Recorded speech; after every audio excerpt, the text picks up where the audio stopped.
Hello everyone, this is my opportunity to go over the 13-week cash flow worksheet with you so you can start using it for your business. The first thing I want to mention is when you open it, there are multiple tabs at the bottom. You can see that there's a forecast tab, an inflow tab, an outflow tab, inflow underscore actual and outflow underscore actual. Inflow means money coming into the company, so that's your commissions. Outflow means money going out of the company, that's your expenses. The first two of the inflow and outflow are your estimates, and we're going to work today mostly with the estimates tabs and the forecast window. So when the forecast window comes up, anything that's in orange is initially blank. So I have set this worksheet up by simply setting the date for Monday, January 6, 2014. When I did that, it set the dates for all the weeks in the first 13 weeks of 2014.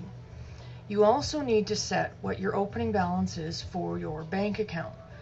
And if you don't know what your opening balance is for your bank account, you need to go online or to your bank and figure out what that is. This allows us to do this projection that's in the top portion and see how your money grows and changes as time goes on, and whether you have any cash gaps in your business. After that, everything else that's in here gets entered on the other sheets. So if we go now to the inflow sheet, this is your estimate for commissions coming in from selling houses, or for sellers, so listings, or buyers. And what I've done basically is take a projection from our example in our class and divided it up over the 4 weeks in every month to give you a level base of commission. Now I recognize in the real world that's not necessarily the way it's going to be, but it's a good way of demonstrating the budgeting process. So I took the money from our estimated revenue coming in that we needed to cover all of your expenses, and I spread it out as commission over the first 3 months, 13 weeks of cash flow. In the outflow area, this is where we are going to list the expenses for the business. Now you can do the same thing for your personal.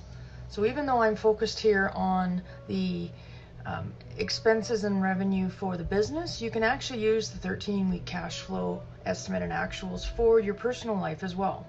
So again, I took the expenses for the business that we used in the example in class.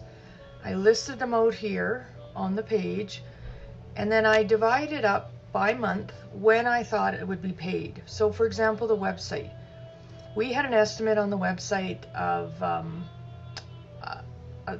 couple $1,000, I think it was $1,200 a month, or $1,200 a year for running your website. So what I did is I took that number, divided it by 12, and came up with a monthly number. And actually it looks like it's a little shy of that. So it's a little under, it's probably around $1,000 a year for the website. So I took that number and I said, we're going to pay him on the first week of every month. So $83 in January, $83 the first week in February, and $83 the first week in March. For marketing, we had a marketing budget. And what I did is I took the marketing budget and I divided it up again over 12 months, and then I divided it within the month into every week. So it turned out to be $25 per week that we had to spend on marketing. Now your marketing budget is whatever your marketing budget is. This is the estimate that was used in class. The cell phone expense, I just made it set for the middle of January. So the cell phones are due in the middle of January, the middle of February, and the middle of March. The training and events is money that you have budgeted for to go into training or take training or go to networking events or whatever it might be. And again, I divided it up into 12, and I put $167 into January, $167 into February, and $167 into March. Now you can pick which week of the month you want to put that budget amount into. I just selected based on my example here. So it's not carved in stone that the training and events money comes out in the first week in January. You could very well have training and expense money coming out every week. as long as the total is within your budget. The miscellaneous is expenses like office supplies that might come up during the month. You can actually itemize more expenses than what we had in the example, but this is the first step. So for miscellaneous expenses, I had a money amount that came out in $83 in January, $83 in February, and $83 in March. Your accountant, I assume that your accountant might do your month end, do your bank reconciliations at the end of the month. So I put $125 at the end of January, $125 at the end of February, and $125 at the end of March. The last item on the expense list is the you getting paid, and I had you getting paid twice a month. So basically the middle of the month and the end of the month. The middle of the month, the end of the month. Middle of the month, end of the month. What this creates by week is an expense amount for you to follow as an estimate.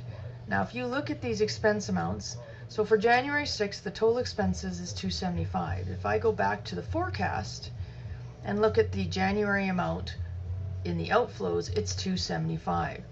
So the numbers from those sheets correspond back to the numbers on this sheet. And if you can't remember, there's listings on the side that say where the numbers come from. Now, as you go through the weeks and you get real numbers to put in, you can actually go to the inflow actual, which is money coming in, commissions coming in for you, and outflow actuals, which is the real numbers from your expenses. And you may find over time you need to add items onto the list. That's fine, you can add whatever you want. The inflow actuals, for example, I had you selling house A as a listing, it sold, and you actually received your commission on January 20th. So you want to put the number in when you receive it, not when you sold the house. House C sold sometime earlier in January or late December, and you actually received the commission at the end of January. House B sold sometime in January or February, and you got the commission in February, at the end of February. These numbers, again, these are the actuals, correspond back to, so if I look at January 20th, there was a commission of $5,000. So if I look at January 20th's actuals, there's a commission of $5,000 in January. So these numbers actually correspond as we go back and forth. The same with your expenses. So let's say all of a sudden you have an expense for insurance, which isn't on the list here, so I'm going to add insurance. Because you forgot to put it in your budget, I'm going to put it somewhere at the end of January, and let's say your business insurance is $1,000. So I added $1,000, it upped the number at the top for that week. And if you look at it on January 27th, your expenses went up to $1,233.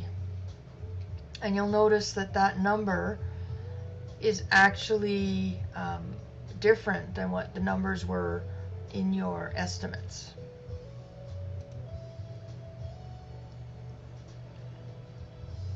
So if you look at your estimates, we had you getting paid that week. Now in the outflow here, I paid you in one lump sum a month. Now you can divide that up again.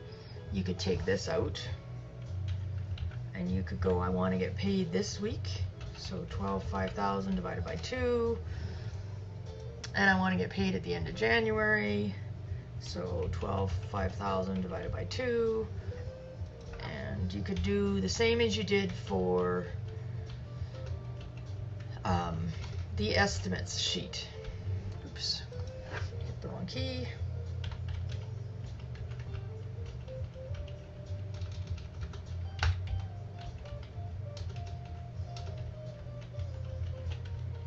So in this sheet, in some of these, in any of the cells that are orange, you can use formulas as I'm doing here.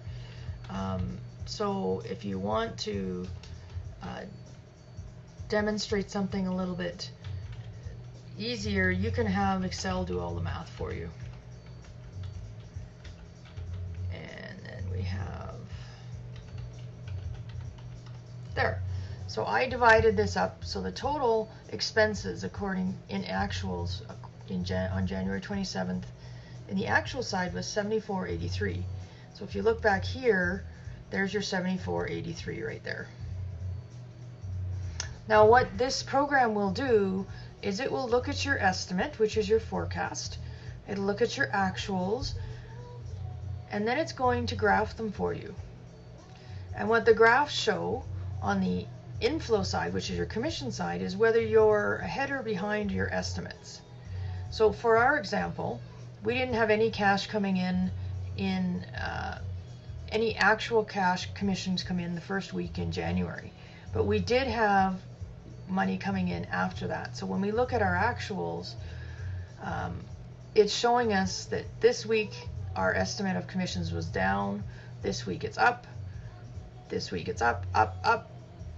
We didn't bring any commissions in the first week of February, then we actually brought in more than we estimated in those 2 weeks.